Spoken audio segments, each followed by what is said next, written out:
Hello everyone, welcome back. Today we are doing a deck tech for Ygra, Eater of All. I do not know if it's pronounced Ygra, it might be Ygra, it might be whatever. I'm calling her Ygra for now on. Ygra is a 5-mana 6/6 legendary elemental cat. It has Ward, Sacrifice of Food. Other creatures are food in addition to their other types and have the whole food thing, pay 2 mana, tap it, sack it, gain 3 life. And then whenever a food is put into a graveyard from the battlefield, put 2 1/1 counters on Ygra Eater for All. So this is just some good old-fashioned Golgari food aristocrats. So why play Ygra? Because her ward is basically just sacrifice a creature. So Ygra doesn't say your creatures are food. Ygra just says all creatures are food. So all token creatures are food. Every creature's a food, right? So if you want to target Ygra, you gotta have to sacrifice it. So it's kind of cool protection. We have a very high potential to win with commander damage, just because we can go to combat, attack with Ygra, sacrifice a bunch of food, make Ygra, like even if we sacrifice 10 food, Ygra's now a 16/16, which is kind of cool because it gets 2 +1/+1 counters. Just the nature of food is cool because we have life gain when we are in a pinch. There are a lot of different combos, which we'll see, and I'll do my best at explaining, and a lot of synergies for Ygra and food and aristocrats. And then just all creatures becoming artifacts can have some pretty fun interactions, which we will get to in just a little bit. Here's the game plan. We just straight up need Ygra to win. Food is how we win. We need everything to be a food. It's a lot of our deck functions on Ygra existing, and that's honestly the way a lot of aristocrat pieces go. So early game, we just want to drop ramp in our small aristocrat pieces. Mid game, we want to play Ygra, and then we want to start eating up a bunch of food. We want to start making Ygra big. We want to start doing combats, doing cheeky little, you block, whatever. You just decide to take the damage. I'm going to sacrifice my board and see if you might die, because starting at 6 and then putting 2 1/1 counters on it, that's like not a crazy, like, I think it's what, 13 things you have to sacrifice? Maybe 13, that's 26, less than that. I'm not good at math. But either way, it's not even the point. That's just like so much damage. And then late game, we are going to win through Aristocrat Drain of us sacrificing our food, comboing out, or someone's just going to get one shot by Ygra. Channel deck stuff. The deck is about $435 at the making of the video. You can go cheaper. Again, a lot of the decks I make, you can just trim some of the fat of it. Like, most of the cards are just expensive, like, oh, like $30 that aren't really necessary for the deck, but they make the deck better. You can always cut that. Get the cards you need down from the link below. It always helps me and it helps the channel grow. And then like, comment, and especially subscribe to the channel because it just really helps me out and helps me grow. Let's go into Plainswalkers. We have Karn the Great Creator. Now, why do we have the Silly Tree Karn? Well, it's because activated abilities of artifacts your opponents control can't be activated. All of our opponent's creatures are now artifacts with Ygra on the field. And I'll preface this now. This whole deck is constructed on the idea, and every card's in the deck, on the idea that Ygra is on the field, right? That's the whole purpose, is we play Ygra and then we go absolutely nuts. When we have, let's say we play Karn on turn 4, it doesn't really do anything too much. Then we play Ygra on turn 5. It's nice because we can plus Karn to, until your next turn, up to 1 target non-creature artifact becomes an artifact creature with mana value. So we could start like sniping some small things, like just treasure we just can kind of get rid of, which is nice if someone else makes food tokens or whatever we can get rid of. We're really running it for the top ability. Now, I double checked before making the video. So the -2, according to the MTG wiki, says that for Commander, there are no sideboards. However, it's pretty much player-based, so it's like, I just think, like, tournament-wise, you can't have a sideboard, but I think it really just depends on your play group. Again, I'm not 100%. It's a weird rule, so if someone wants to tell me below, I would appreciate that. Let's go to creatures. Academy Manufacturer. If you would create a clue, food, or treasure, instead create one of each, which is really good because we make a lot of food. So every time we make a food, we just get a clue, which a clue is an artifact token, pay 2 mana, sack it, draw a card. Food is the whole point of the deck, and then treasure, it's just basically a token lotus petal. Taps for a mana, it's a one-off mana source. It's really good just because we make a lot of food, so we're also just doubling up on clues and treasure, which is just more ramp and card draw. Or we also have some good treasure generation, so then we also get food and clue off that. We have no clue generation, so we're not really doing that. But yeah, getting food and treasure is really good. A Cursed Marauder is great because it enters the battlefield and it makes everybody sacrifice a non-token creature. So when you think of that and you have Ygra on the battlefield, we're probably just going to sack Cursed Marauder to itself. It's just 2 mana, easy. But now everyone else is going to have to sacrifice a non-token creature, which is then going to be 4 deaths, which is 8 counters on Ygra, making Ygra a, I don't know, 14/14. That's pretty cool. Blood Artist is just another classic Aristocrat piece. Whenever he or another creature dies, target opponent loses 1 life and you gain 1 life, which is just great. It doesn't hit everyone, but we can just target someone to make them drain, which is pretty cool. Bristlebud Farmer is very interesting. It is a 4 mana trample 5/5 plant druid. When he enters, make 2 foods. And then whenever he attacks, which is good for, food generation, and then whenever he attacks, we can sacrifice a food. And remember, think about it, our food are also our creatures, right? So all of our, creatures are food, so we can sacrifice them too. If you do, mill 3 cards, and then we may put a permanent card from among them into our hand. So it's just kind of like a weird card draw kind of way. It's nice. Camellia the Seed Miser is a weird choice for the deck, but it has Menace. Other squirrels have Menace. But the real point is whenever you sacrifice 1 or more food, create a 1/1 green squirrel creature token with Menace. This can kind of go infinite in a way, right? So Ygra says all of our creatures are food.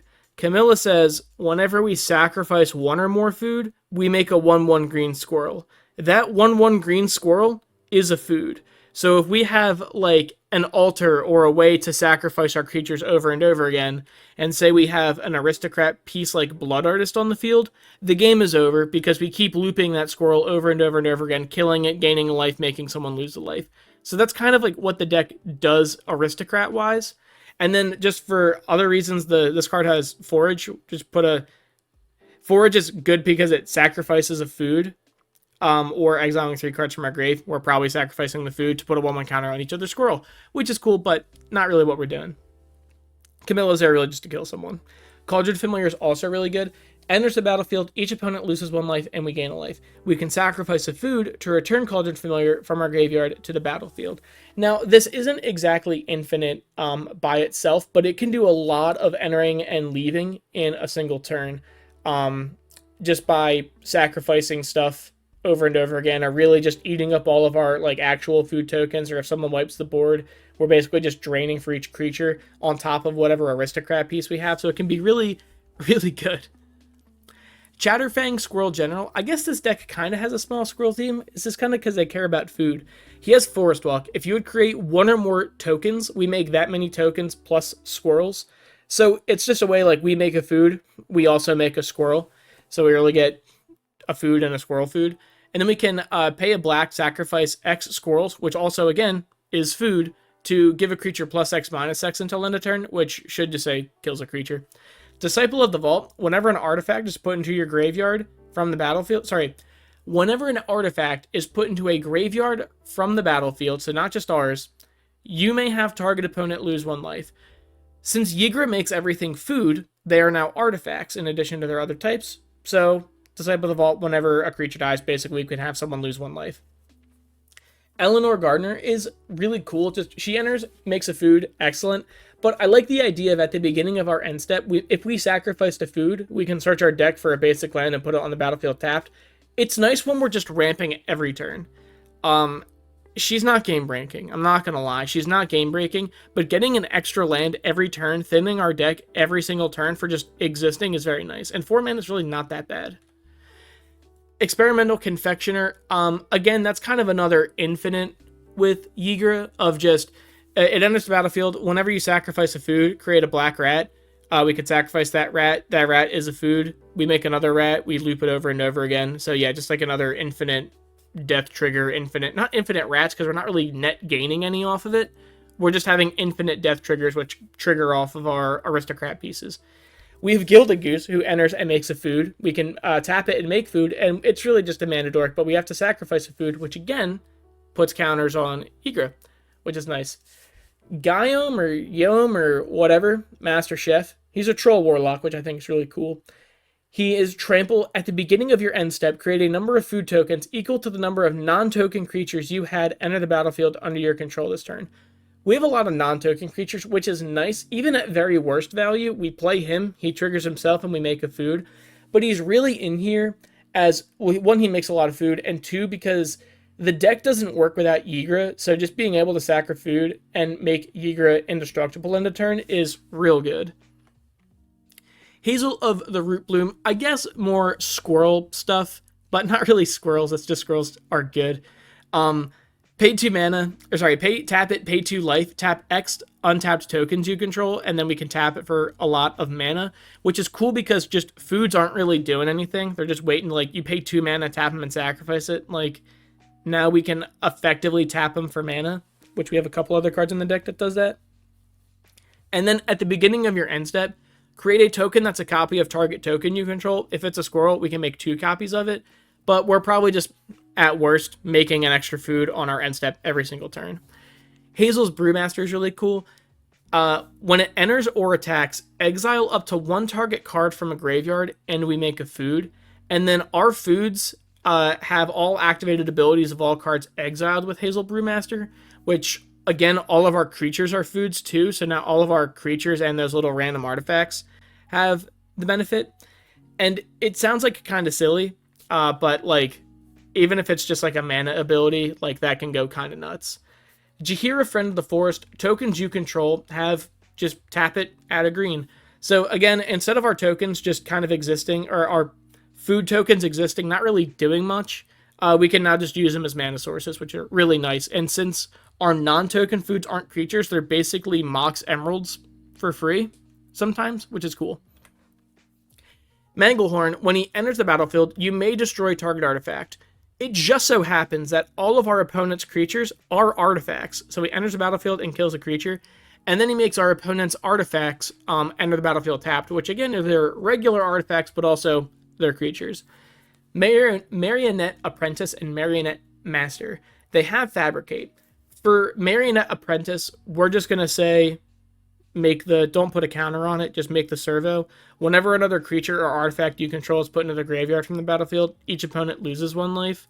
So again, it's really just 2 mana for a 1/2 and a 1/1. They're both food. We're probably just going to sacrifice that servo and make Ygra bigger, do the drain effects. It's good. And just like, again, whenever another creature or artifact we control dies, each opponent loses 1 life.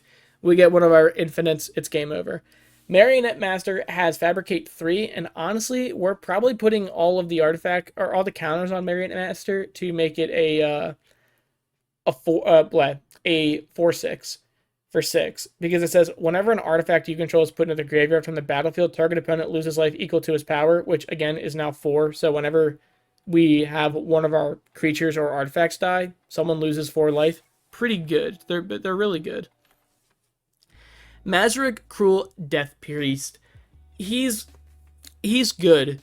He's really there for, I mean, obviously, whenever a player sacrifices another permanent, you put a 1/1 counter on each creature we control, which is good because at the very worst, he makes Ygra, whenever, a food is sacked, get 3 counters on him. It beefs up our whole team. Masric's kind of there, assuming the Aristocrat plan is not working out and the food plan isn't exactly working out too well. He's a really good, backup to,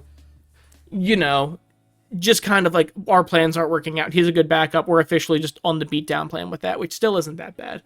Mirkwood Bats. Whenever you make or sacrifice a token, just each opponent loses 1 life. We make a lot of food tokens, and we sacrifice a lot of food tokens. And not only that, this is another one of those Aristocrat pieces, because, all of, Camilla or Experimental Confectioner or whoever else, right?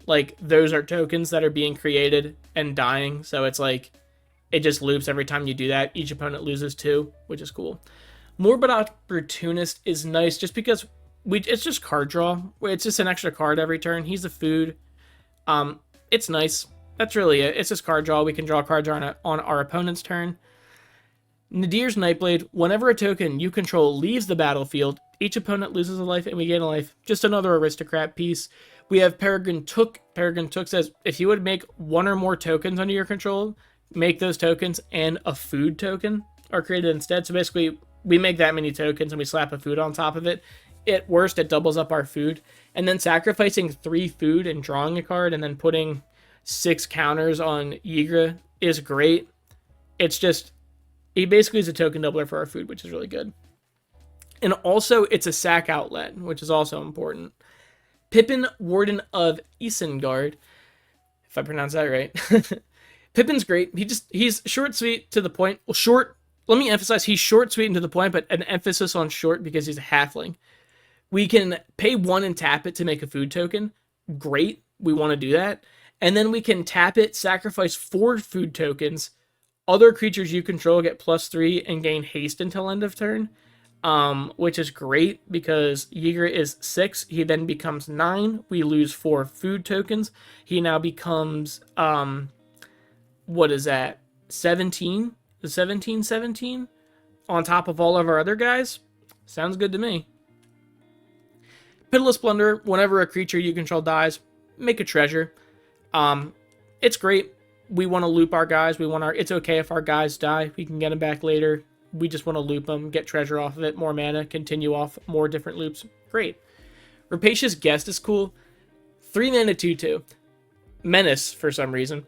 Whenever 1 or more creatures you control deal combat damage to a player, make a food. Great. Whenever you sack a food, put a 1/1 counter on her. She's Baby Ygra.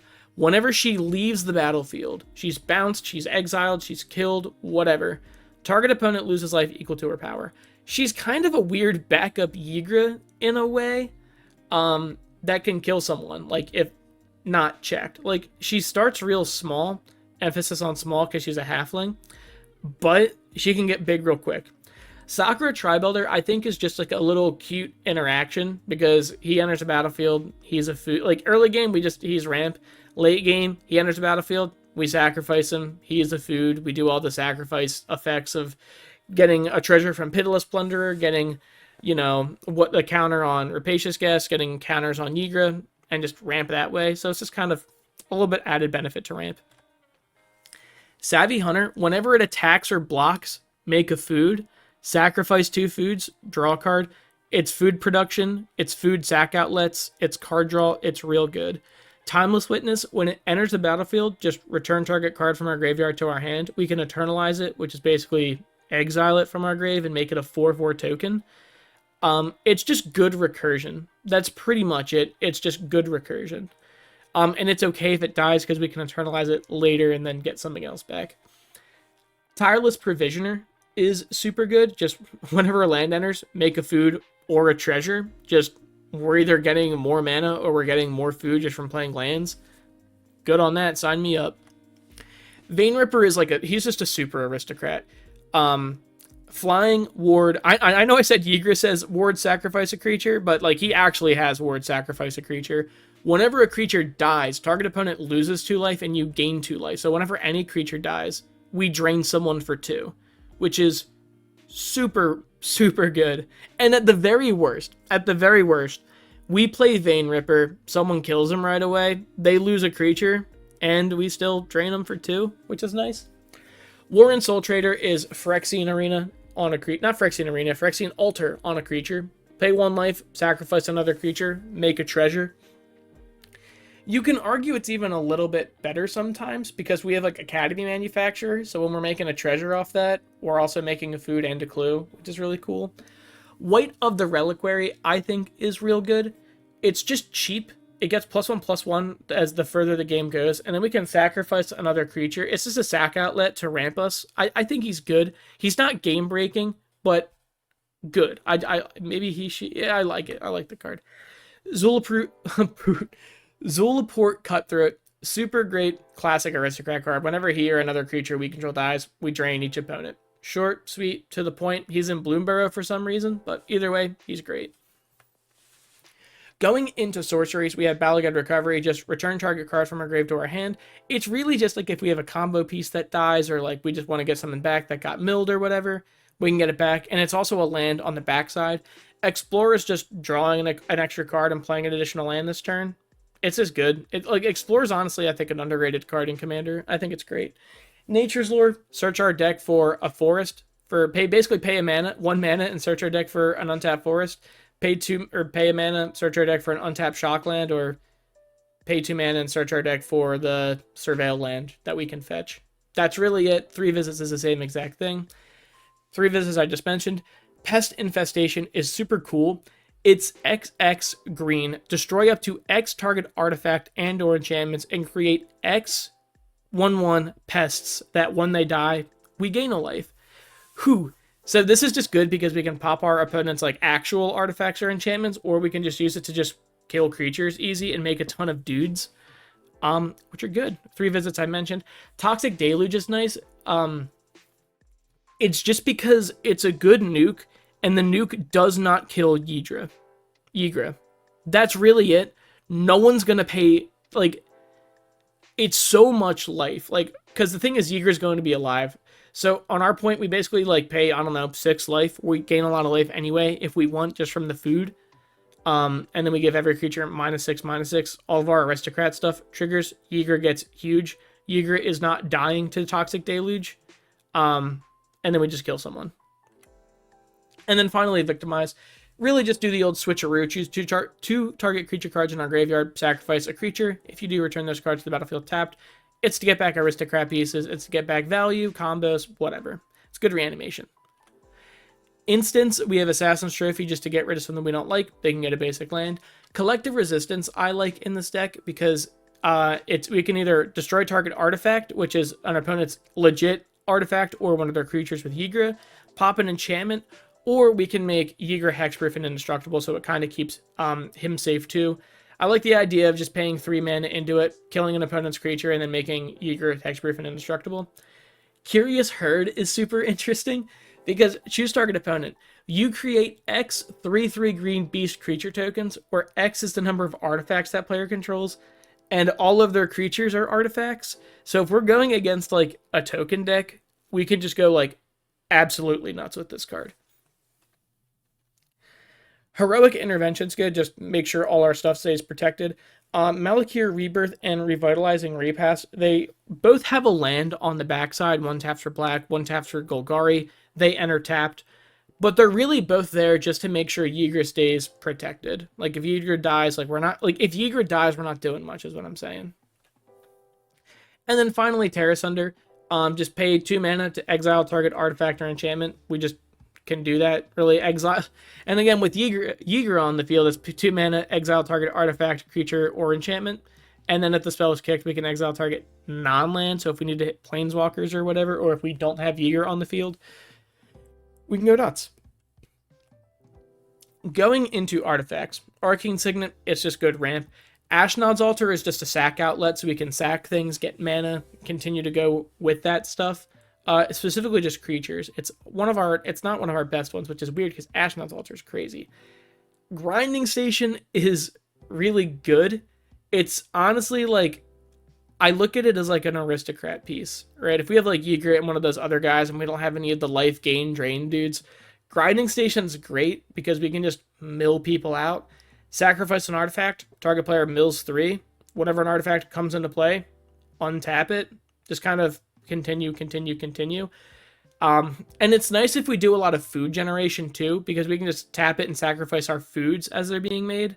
If let's say like we have like, I don't know, a food entering the battlefield, it's like, oh, we'll tap it, sacrifice one of our food, do all the aristocrat stuff if they have it for a creature, or we can just do it for one of our actual honest foods, untap it, mill. It's kind of nuts. Killswitch is a card I did not know existed before the creating of this deck, and I think it's super cool, and I think it's busted. Killswitch, 3 mana, pay 2, tap it. Tap all other artifacts. They do not untap during their controller's untap step, so as long as Killswitch remains tapped.